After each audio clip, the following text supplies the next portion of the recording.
continuing with the fertility supplements that I've been taking this cycle and explain to you exactly why I'm taking these supplements and what they do for your fertility.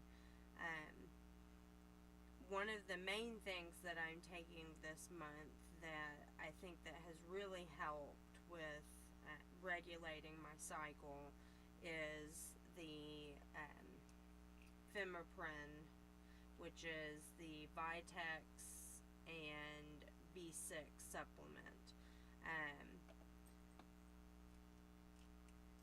Vitex on its own, it nourishes your pituitary gland and helps to lengthen your luteal phase, which is the second half of your cycle. It lowers prolactin and it actually helps to raise progesterone. And for some women, taking Vitex alone can increase your fertility enough that it actually helps you to conceive by just taking Vitex.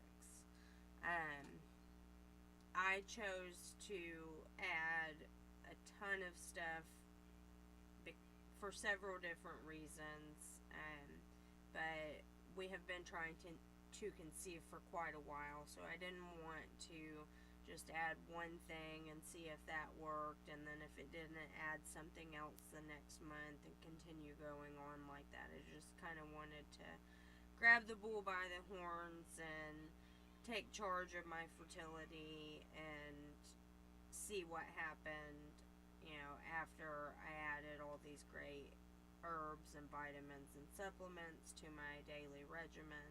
And so far, it's been working great.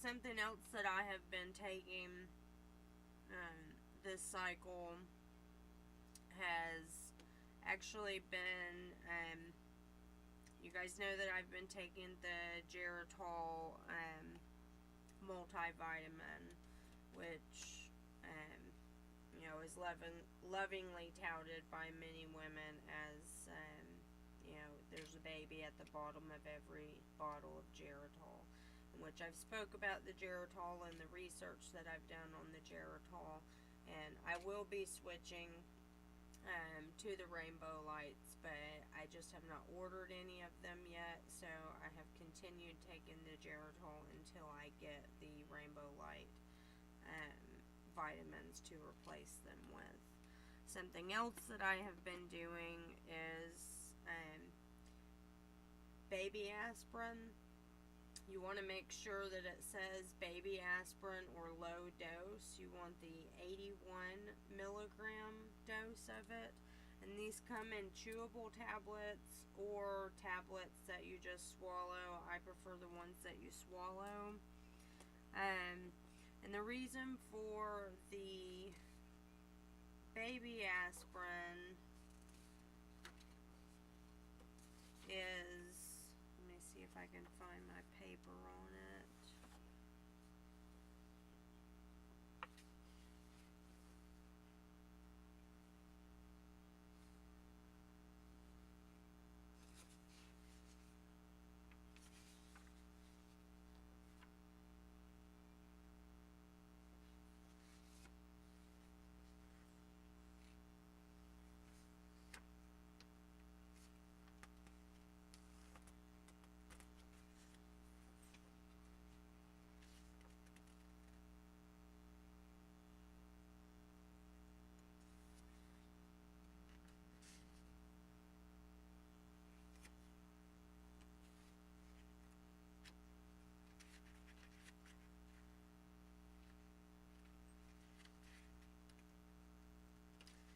Can't seem to find it, but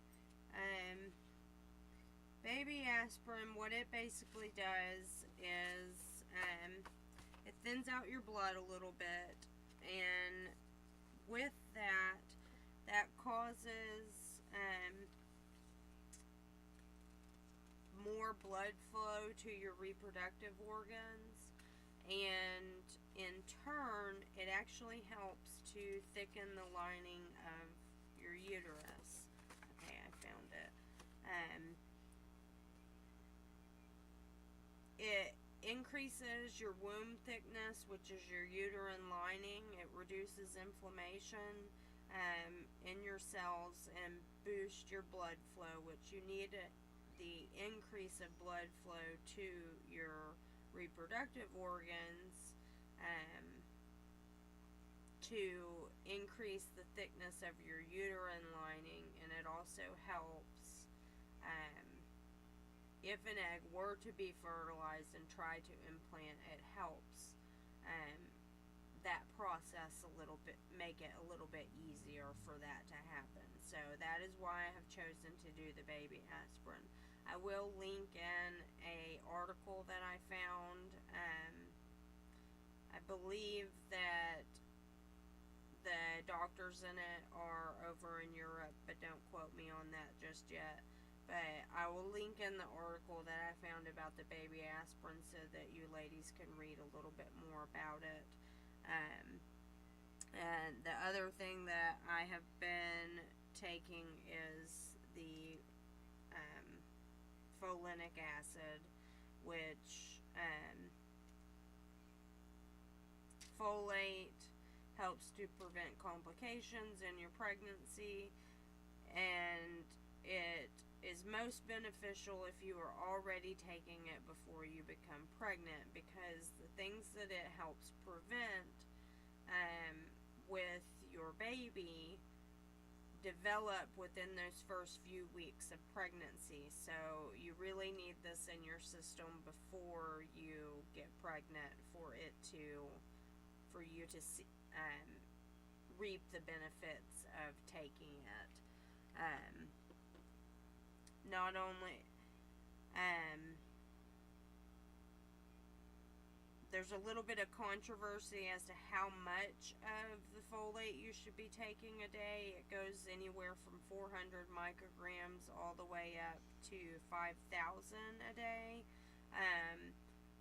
Me personally, I take about 1,200 micrograms a day, and that's because this has 800 micrograms, and there's another supplement that I take, I don't remember which one it was, that has 400 micrograms in it. So I'm taking about 1,200 micrograms of folate a day.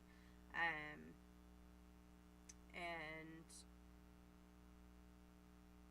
folate basically helps with cell division. It promotes healthy ovulation. And just overall helps you to get pregnant and prevents defects in your embryo once you actually do conceive, if you have been taking folate consistently prior to conceiving.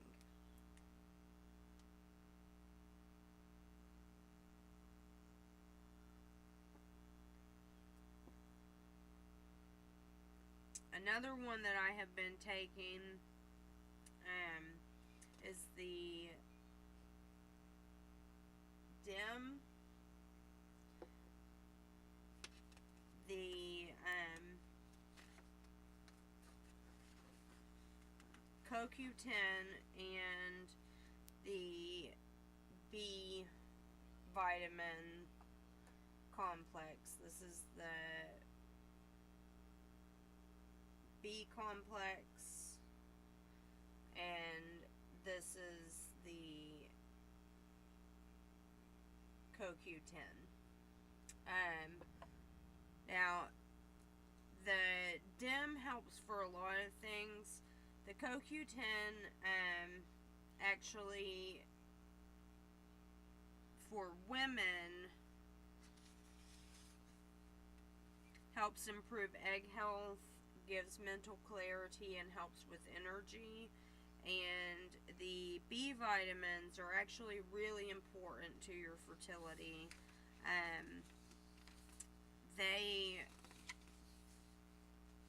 B6, as well as B6 and B12 B12 are two of the most important B vitamins that you should be taking, but you should be taking all of the B vitamins. And whatever multi or prenatal that you're taking, you should make sure that all of the B vitamins are in them, but definitely B6 and B12. B6 basically is a hormone regulator. It helps to regulate your blood sugar, alleviate PMS. It's useful in relieving symptoms of morning sickness. So if you've already been taking it, when you become pregnant, you may experience less morning sickness or all-day sickness, as a lot of us experience, if you have been taking B6 prior to becoming pregnant. It's also been shown to help reverse luteal phase defects. So if you have a luteal phase that is too short, B6 is something that you could take to help lengthen your luteal phase so that you can conceive and become pregnant.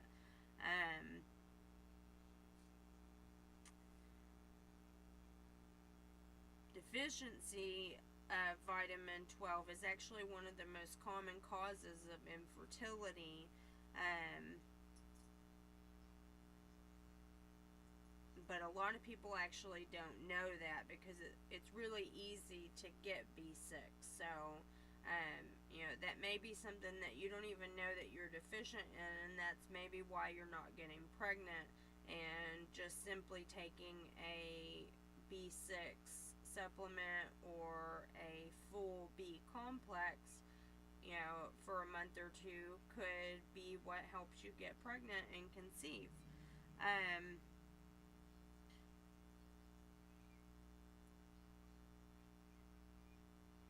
Studies have shown that if your body does not get enough, actually it says that B12 and B6 are one of the most common causes of infertility.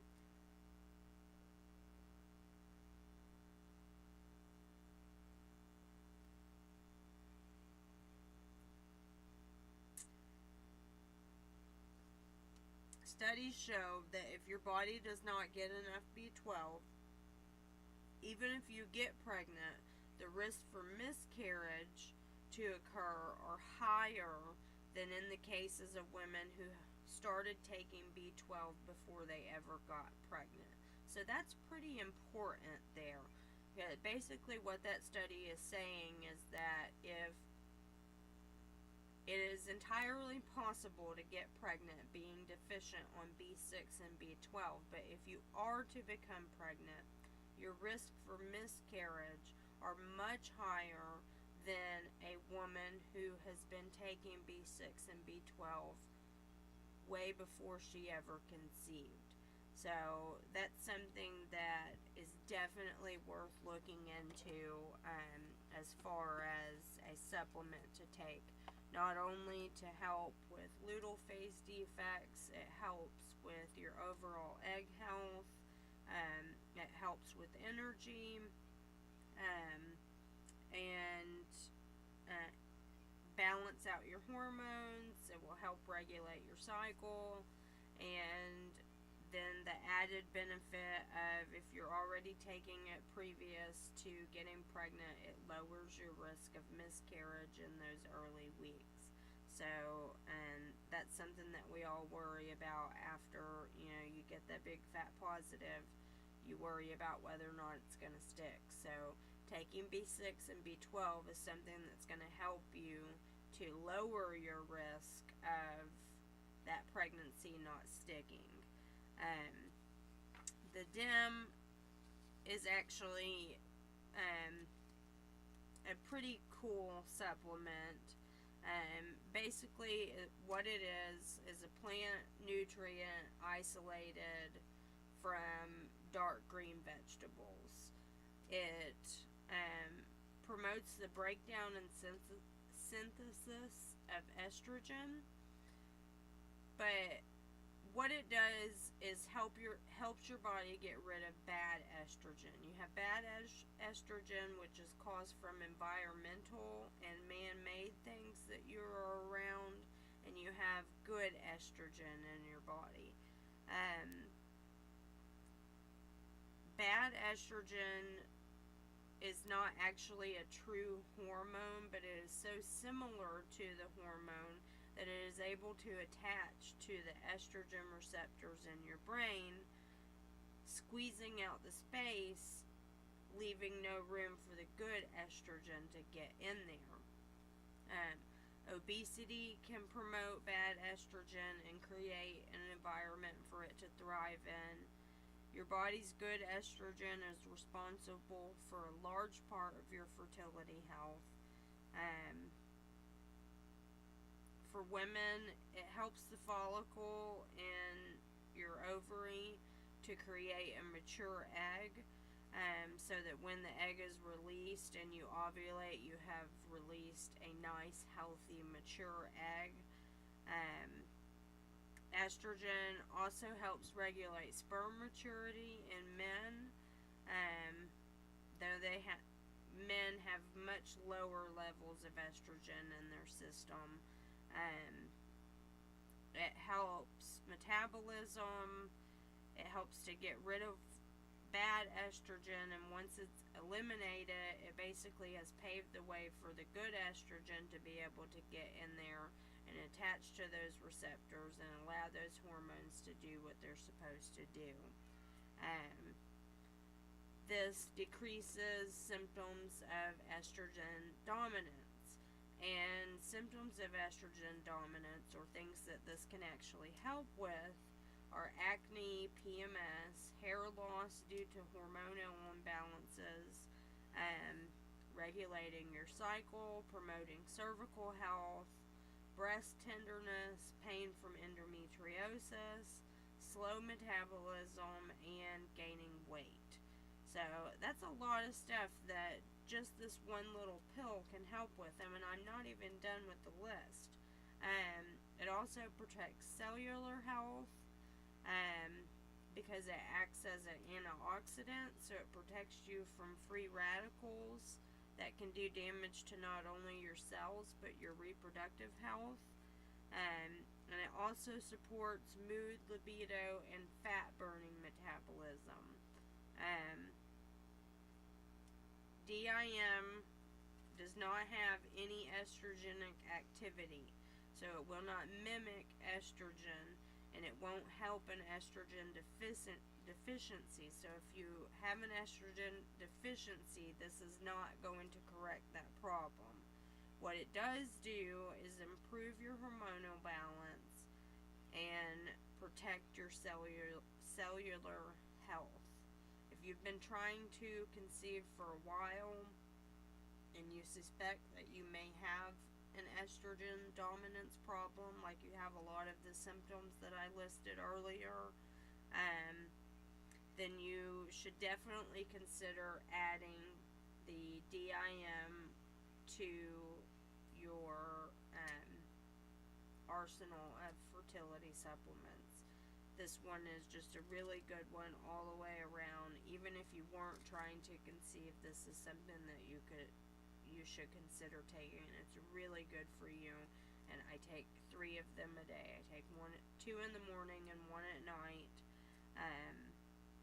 and that is it. The other things that I'm taking are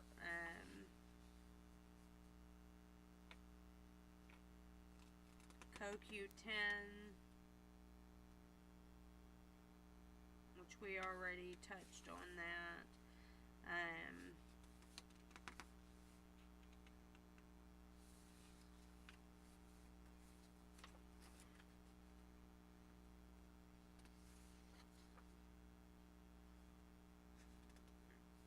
I'm taking omega 3, 6, and 9.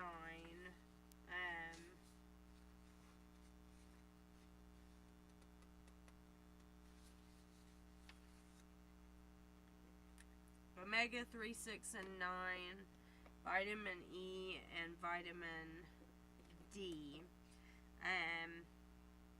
for some reason my paperwork on the omegas and the vitamin E don't seem to be in here.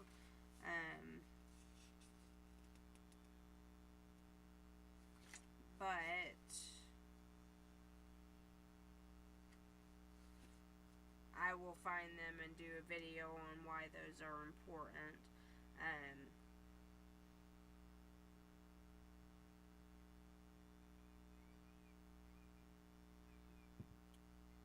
The vitamin D, though, vitamin D deficiency is actually really common in America, especially during the winter time, and it can be detrimental to your overall health, which means that it can affect your fertility as well. Recent studies have linked inadequate levels of vitamin D with infertility and miscarriage, so you should have your levels checked by your doctor to find out how much you should be taking. And if you don't have a doctor, then a good place to start is just to get a very basic vitamin D supplement as well as a calcium supplement, because they kind of work together, and just take the recommended dose on the back of the bottle. I think that 2,000 to 5,000 milligrams of vitamin D is about the recommended dose of it. Now, the other things, that's what I'm still taking right now in my 2-week wait. I'm still taking the DIM, the BComplex, the CoQ10, the Vitex, the vitamin D, the folate, the baby aspirin, the geritol, the omega 369, and the vitamin E, and that's everything that I'm taking now. What I have quit taking for this cycle is the evening primrose oil. This is something that you only want to take until you ovulate. After that, you need to stop taking it because it can actually cause uterine contractions, and you do not want that happening if you do happen to catch your egg and conceive, because it can cause you to miscarry. So only take this until you ovulate. The other thing that I have stopped taking is the black cohosh. This is only to be taken cycle days 1 through 13. So do not take it any further than that. Since it affects your estrogen and all of that, you do not need, in the second half of your cycle, estrogen is not the dominant hormone anymore. Progesterone becomes the dominant hormone, and you don't want to be taking something that is affecting how high your estrogen levels are, because it will make you not conceive. So do not take this past day 13. That's about it when it comes to the vitamins and supplements that I'm still taking. I actually have 2 bottles of this liquid geritol. One bottle has 1 tablespoon taken out of it, and one of them has not been opened. And if you guys would like, I will do a giveaway on either 1 person or 2 people. Let's say the first prize winner gets the unopened box, and the second place winner gets the bottle that I took 1 dose out of. And if you guys would be interested in me doing a giveaway of these bottles of geritol, or you're interested in having them, then my terms and conditions to this giveaway are that you must subscribe to my channel, you must have liked at least 3 videos, and comment down below that you're interested in the Geritol giveaway, and then I will do a separate video announcing who the 2 winners are of these bottles of Geritol. So thank you, ladies, for watching. I truly appreciate your support, as always. Don't forget to like and subscribe down below. If you have any questions or comments about anything that I've said in this video, then please don't hesitate to leave them below. I will get back to you as soon as I possibly can. And I thank you from the bottom of my heart for continuing to support this channel and grow on this journey with me as we kind of are getting over the hurdles right now. But I will get everything worked out and provide you guys with the best viewer experience that I possibly can. I've been doing a lot of work in the background, and I think that you guys are going to like a lot of the things that I have in the works right now. So like and subscribe, and I will see you ladies again soon. Thank you for watching, and I hope that you ladies have a lovely night. Bye.